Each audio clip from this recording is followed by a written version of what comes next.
So magandang buhay sa ating lahat mga kaberg. San man kayong dako ng mundo, sanay okay kayo lahat ha.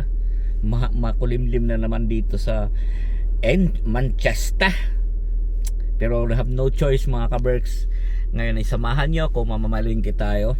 Ayan, meron kasi sa akin nagpaluto para bukas. So ngayon ako mamamalengke. So ipapakita ko sa inyo kung saan tayo, ano ang bibilhin natin at kung saan tayo mamamalengke. So tara, let's! Kulimlim naman dito, kala mo winter eh.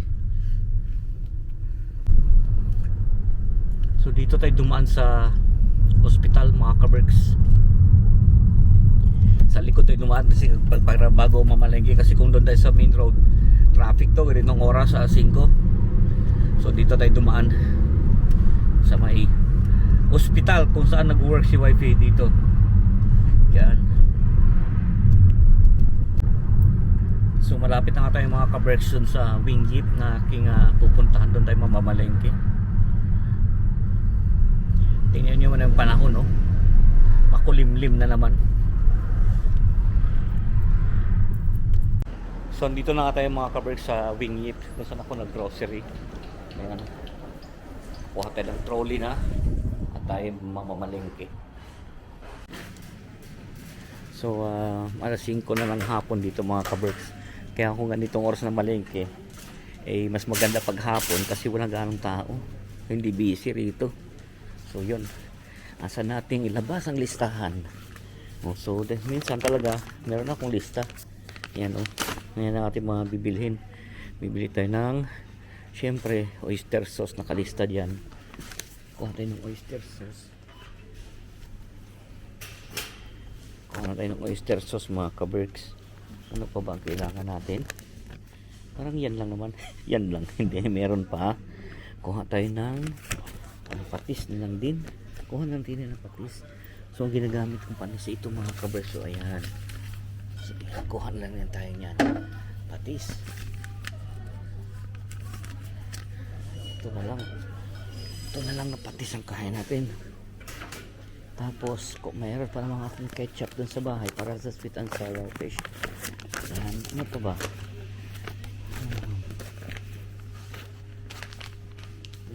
Suka pa naman dun sa bahay. So ano pa? Dito tayo, corn flour. Sa iba ko yung bibilhin sa doon ko yung bibilhin sa kabilang supermarket. So dito tayo mga kabergs. Dito na rin ako kukuha ng corn flour para mga kabergs kasi mas mura dito. Mas mahal din doon sa kabila. Dito lang din ako kukuha ng corn flour. Ayan, may sira yun. Ayan, ito corn flour. Yeah. Dito na tayo. Kuha na rin tayo mga kabergs ng anong tawag dito, garlic powder. Yun ang kailangan natin, garlic powder. Kuha rin tayo garlic powder dito. Ito, garlic powder. Yan yung ginagamit ko ng mga kabergs, garlic powder. Tinatamad ako kung may cater kasi ako, tinatamad ako ang tawag dito, ano ng garlic. Kaya yan ang kinukuha ko. So meron pa akong paprika doon. Wala pa sila dito maliit lang na ito, bay leaves para sa minudo. Pero parang meron pa ako doon naubusin doon, meron pa ako doon sigurado. Ubusin na lang muna. Ayan. Tapos ano pa? Sina yung lista. Dito na tayo sa mga sa beef. Sa meat. Beef naman, meat. Tayo pupunta. So kukuha na rin yung pork belly mga kabergs. Grabe din itong pork belly. Dati $3.95 lang yan. Kailan lang yun ako. Nasman kang yata. 4.95 na naman yung kilo. Taas na naman. So ito siguro ang kuhain natin kasi medyo mas konti lang yung taba. Ito na lang. Konti lang taba ito. Madami na lang din. Marami sa isang lutuan pero gamitin na lang natin sa pansit kasi may pansit na order. Tapos syempre pag minudo hindi mawala yung atay. So ang atay dito mga kabergs, ayan ang kilo, 1 pound 15. So parang 70 pesos lang. Ang kuha lang dito balik tayo. 1 pound 15, so parang 70 pesos lang yung kilo ng atay. Kukuha lang ako ng konti. Kasi konti lang kailangan naman natin. Masyadong madami. Pero masarap to mga kamarks, di ba? Iihaw. Pag hindi pulutan ko yung iba nito mamaya. Pulutan na naman. Ay, ito lang siguro.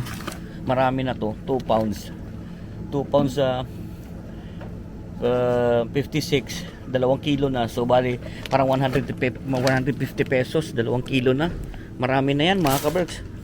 Pwede naman natin i-keep frozen yan iba. Ayan. At least alam niyo ngayon yung mga presyohan dito. Tingnan nga dito, baka may sale dito. Wala. So yun. Pansit. Yun pala yung ano. Kukuha na tayo nito mga kaberks. Huwag na siguro sayote. Yung itong mga carrots doon ako bibili sa kabila kasi may mga bilihan ako doon na mas mura. Ayan. So ano ba dito? May luya, hindi naman kailangan ng luya sa ano. Wala namang luya sa aking luto. So okay lang. Itong sweet and sour pala, lagyan natin luya para masarap pag ating iginisa. Konti lang, tama na itong isa. Luya. Tapos si sibuyas din tayo bibili sa iba. Nagliligpit na sila kasi nga hapon rito. Lobster mga kaberks. Fresh lobster. Sa pansit mga kaberks, kukuha tayo ng tinga ng daga. Alam yun? Tinga ng daga, black fungus. Yan. Masarap to yung ganito pag yung pansit, yung bami na tinawag. Yung mix na sutanghon tsaka bihon. Skanton. Masarap nilagyan yan. So kukuha tayo yan. Dito na tayo sa kuha natin isang sutanghon mga kaberks para sa ating pansit na in order. Oops. Yan. Dito isang sutanghon lang. Pwede na yan. One vermicelli. Ayan. Mix kasi. Mix. Ang ating pansit ay mix. So dito na tayo sa karne. Tapos sa iba natin bibilhin yung tawag dito vegetable, yung mga ano kasi may mga mura ngayon yung supermarket, bilihan lang ano ba gulay. Sunod ako pupunta. Ayun. So dito ang bibilhin lang natin dito ay beef flank steak. Tingnan natin kung magkano na yung kilo ng beef flank steak dito, yung ginagamit sa ano.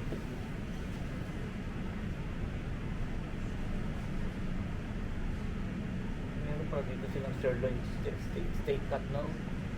I-try ko nga minsan to. Mura lang yung kilo. Sarap niya. Ay, kuha kayong tendon. Ang sarap mag-tendon naman, no? Bulalo. Hindi pala bulalo, tendon nga, bulalo. Diba? Parang yung soup number 5 pala yun. Soup number 5. So, kukuha tayo dito ng flank steak. Tinanapin ka na ba? Grabe na yung boneless talaga yung ano. 450 lang kilo dati nitong ano. Aking binibiling ano dito mga kaberks. Ngayon 9 pounds na. Yung beef. Halos doble yung taas per kilo. From tail. Saan yung top side? Top side. Kasi dapat may alam nyo pag naggawa kayo ng morcon mga kaberks, bibigyan ko lang din. Dapat alam nyo yung part ng baka or beef ang ano nyo, ang gawin yung morcon. Kasi may tinatawag na mga ito, top side. So medyo ano yun, medyo yung pagkakat naka-black. Ganon din yung ram tail. Pero yung flank steak, malapad siya na part ng baka. Hindi ko lang alam kung saan banda yung flank steak, pero malapad siya mga kaberks. Hindi ka na mahihirapan pagka inano mo ng morcon. Katulad nito, hindi ka na mahihirapan dito. Pag ito ang inano mo, hindi na mahirap. Maganda na siya gawing morcon. So kukuha tayo ng 4 na kilo. 4 na kilo na pang ating flank steak. So may 4 na kilo tayo dyan. 4 na kilo na pang flank steak. 4 na kilo na pang morcon. Ayun. Magkano dito? 11.50 dito. Ano ba ito? May pangalan lang minsan nagkakaiba eh. Tingnan natin ang isa. Sarap kung maganda tong RCF ah. Okay yan, parehas lang yan. Tingnan natin. Pwede yan, parehas lang yan. So yun. So magbabayad na muna tayo dito mga kaberks, kasi tapos na yung iba naman isa-isa. Yung mga gulay kasi sa ibang store natin kuhain. So magbabayad na tayo. So yun nga mga kaberks, tapos na tayong mamalengke dito sa Wing Jeep, bilihan ng mga karne. Pero may dadaanan pa ako supermarket kasi kulang pa ako ng gulay like carrots, ano pa ba, main stout, yung Baguio beans, main stout, parehas lang pala yun. Ano pa ba, para sa menudo yung patatas, yun kailangan pa natin. Tapos ano pa bang kailangan natin, bell pepper, hotdog, yun di ba, yun ang mga kailangan pa natin. So yun, so ganito ang buhay dito. Ikaw na mamalengke, ikaw pa magano, ikaw pa maglagay sa sasakyan, o di ba, ikaw mag-prep, ikaw din ang magluluto, at ikaw din ang magde-deliver, ganon. Pero ganun pa man, nagpapasalamat pa rin tayo kasi kahit papaano may nagpapaluto sa atin, di ba? Sayang din naman. At ang importante kahit papaano pumapasa yung luto natin, di ba? Yun ang mahalaga. So yun, babalik na natin muna tong ating trolley mga kabers. Ayan. So hindi pa tayo dito tapos sa ating video kasi mamamalengke pa nga tayo. May pupuntahan pa tayong isa. So yan, ganito ang buhay kusinero. So habang pupunta tayo sa isang grocery store mga kaberks, kwentuhan muna tayo.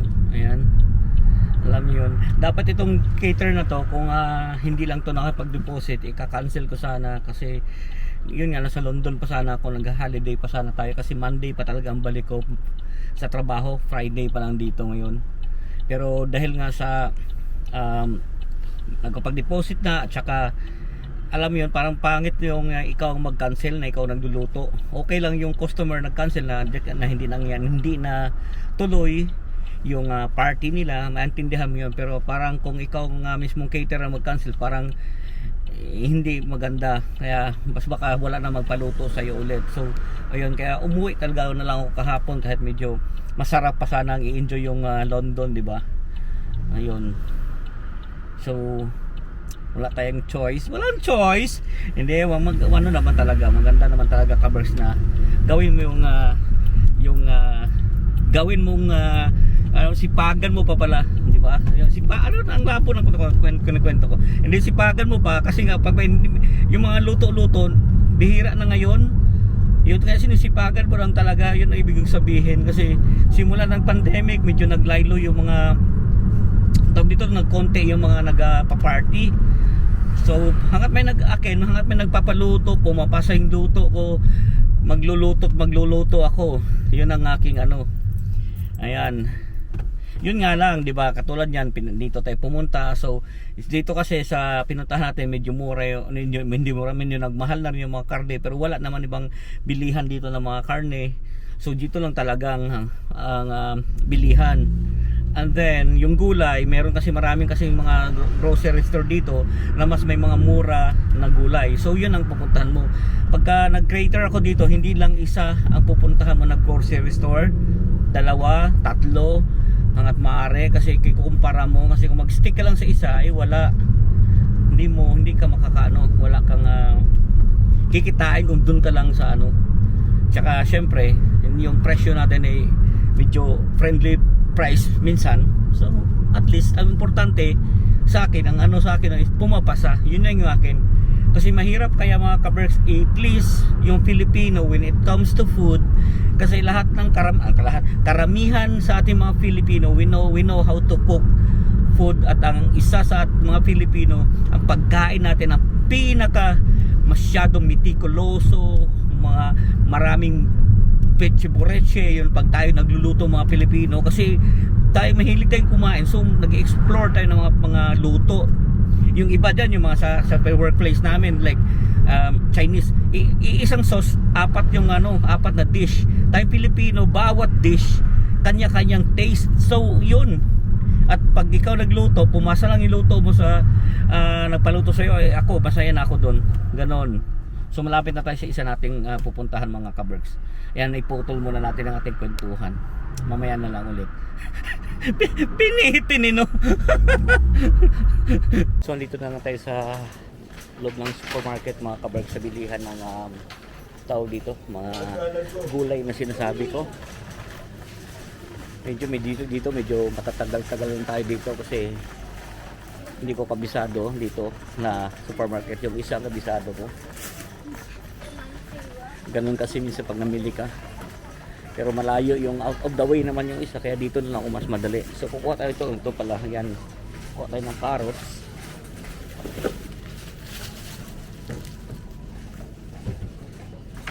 Kukuha tayo ng carrots. 1 kilo na carrots para sa pansit. Pansit lang naman yan, tsaka ito dito yung minudo, yung may carrots. Ayun yung celery. Huwag kong lagyan kasi baka ayaw nila. Pero okay din tong celery sa pansit kaya, no? Magkano bang celery? 75p lang naman. Okay lang to celery. Ayan. Tapos kukuha rin tayo ng bell pepper nga, gaya ng sabi ko, bell pepper. Lagyan natin bell pepper. Ito na lang, oh. Yan, yung family pack. Patatas, ito yung patatas. Oh, ito patatas mga kaberks. Bali 1 pound 30 ang itong isang pack. Ang 2 kilo pala. So parang 100 pesos lang ang patatas. Kamura ng patatas dito. Ayun, oh, 135. So parang 1 lang. 100 pesos, 2 kilo na. Yung brown onion, oh. Kuha rin tayo niyan. Isang pack lang. Ayan. Yan lang mga kailangan natin mga kaberks na gulay. Ano pa ba? Binalik ko yung celery kasi hindi ko nalagyan, baka madaling mapanis. Ayun pala, minced out. Yun na lang nilagay natin gulay. Hindi ko rin nilalagyan ng cabbage kasi may init dito.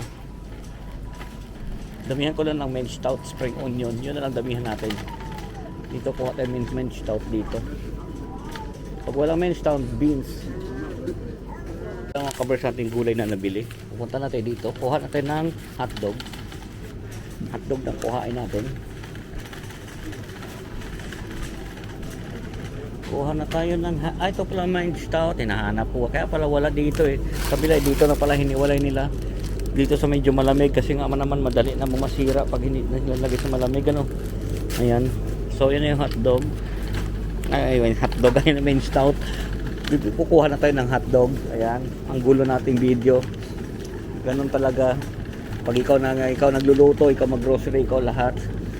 So hindi mo alam pinagsasabi mo. Go with the flow. Go with the flow. So yon, hotdog. Ito yung mga kabers, yung hotdog, oh. Kukuha natin ng hotdog. Ayan.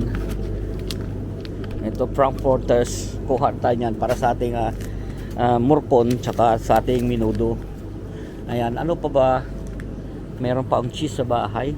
Kukuha na rin ako para sure, 'di ba? Baka wala. So kukuha na lang ako ng cheese. Ito lang pwede na 'to, cheese. Ayan, singles cheese.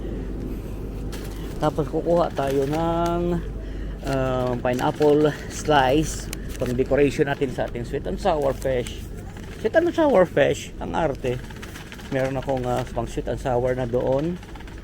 So kukuha lang tayo ng asa na dito. Where is yung pag wala doon ako sa kabila pupunta. Asa na ba? Wala dito. Yung pineapple. Walang pineapple slices dito. Spaghetti sauce, tuna chunks, wala. So yon, wala siya dyan. Here, wala din. Sa kabila siguro. So yun ang mga kaberks, magbabayad na tayo. Yun lang natin pinamili. Wala lang pineapple slices. So pupunta lang ako dyan sa kabila lang. May bibilhin lang tayo na pineapple slices. Kumuha ng tubig. Ayan. Hindi kasi kami uminom ng tap water lang. Yun ang ating mga kailangan mga kaberks. So magbabayad na tayo. Haba pa naman ang pila na, oh. Kanina doon sa una natin pinuntahan, walang pila. Dito ang haba naman. So tapos na tayo mamalengke mga kabarks ng gulay. Kaso lang, kulang pa. Ganon dapat mga kabarks pag namalengke ka. Hindi, kulang pa ako ng pineapple slices mga kabarks. Buti na lang itong pinuntahan ko ay may malapit na superstore, katabi lang, walking distance lang din. So doon na lang ako bibili ng pineapple slices. Kasi kanina pa ako paikot-ikot ako dyan, wala akong mahanap. So yun na lang, doon lang tayo sa kabila. Dito lang sa kabilang building lang ito. So ngayon alam nyo na dapat talaga mga kabarks, sipag lang ang kailangan, di ba? Pagka mamalengke, may cater, di ba?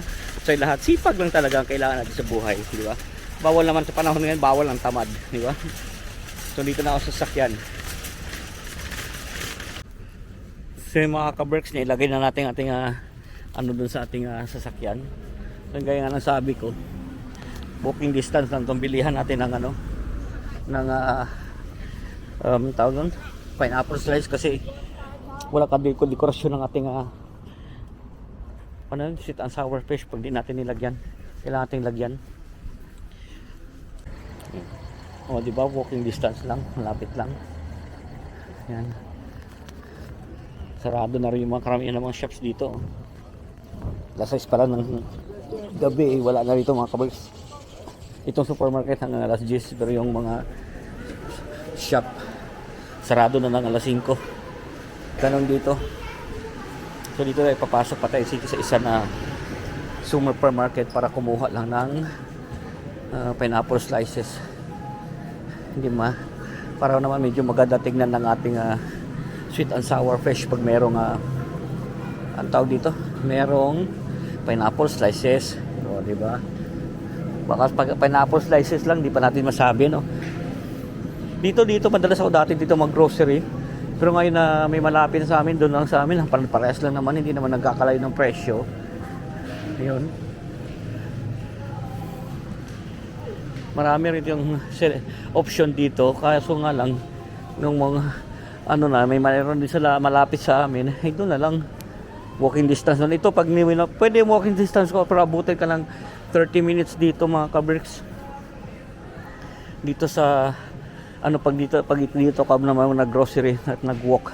At least dun sa kabila, medyo malapit-lapit yun. Yakang-yakang yung walking distance. Close talaga sa amin. So, nasa na yung ano. Alam ko dito yan eh. Ba't wala? Na naman. Dito sa mga sugar siguro. Dito sa mga sugar. Hindi dito Easy drinks, lagpas ako. Nakakot sa mga dilata di ba? Mga kabarks. Ano ba yung pinagagawa ko? Nakakot sa mga dilata Wala dyan. Crisp naman dyan. Snacks naman dito. Saan ba? Hindi ko rin ganyan kabisado tong ano na to. Hindi ko rin kabisado masyado dito. Tagal ko na hindi nag-grocery kasi dito. So baka dito. Bihira rin na rin kasi ako dito. Wala Sana. Pickles. Dito na yan sa mga pickles. Tinned fish, tinned soup. Pasta sa kabila naman. Ba't wala? Pinapahilo pa tayo nito Wala dito Hanap tayo sa kabila mga kabarks. Wala Alam ko dito sa kabila kasama ng mga sugar yun Sugar? Hindi kasi ano yun So yun mga kabarks, tapos na tayo mag-grocery. Nabili natin lahat. Inabot na nga 1 oras at kalahati ang ating grocery time. Normally gano'n naman talaga pag ako nag-grocery, 1 to 2 hours talagang ina-allow mo na dyan, kasama na yung travel time. Yan, pag nag-grocery ka. So ngayon alam nyo na, paulit-ulit. So ngayon alam nyo na talaga na ganito lang ating buhay dito sa Inglaterra pa. Minsan-minsan pag may nagpapaluto, magluluto tayo, di ba? Yun. Kasi ang kailangan naman na talaga natin sa buhay ay sipag at tiyaga, di ba? Para naman makuha natin yung mga bagay na gusto natin, di ba? Paano mo makukuha kung hindi mo sisipagan, kung tatamad-tamad ka, di ba? Ganun talaga 'yon. So dito natin tapusin natin video. Dahil nakita niyo naman ang ating buhay pag tayo pag may nagpaluto sa atin, nakita niyo naman kung paano tayo mamalengke lahat, di ba? Ayan, at inaabot talaga ng 1 to 2 hours o 2 hours maximum ang ating grocery time. So yun lang mga ka-Berks, lagi ko nga sinasabi sa inyo, keep us all safe, God bless us all, magandang buhay, and thank you for watching.